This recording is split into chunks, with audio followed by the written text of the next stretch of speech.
its mommy won't take care of it now? I don't know if it's even a baby. It probably is a baby if you were able to catch it. No, it flew right into a tree. It was chirping, its wings got stuck, and then I caught it. Shoot, that's a baby. How do you know? You can just tell by the way it looks. What about the way it sounds? Yeah, I don't know, but it's...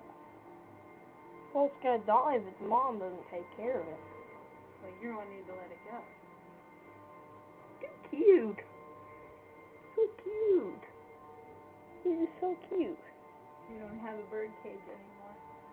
It probably wouldn't be. It'd be too small. A wild bird won't live in a cage very well anyhow.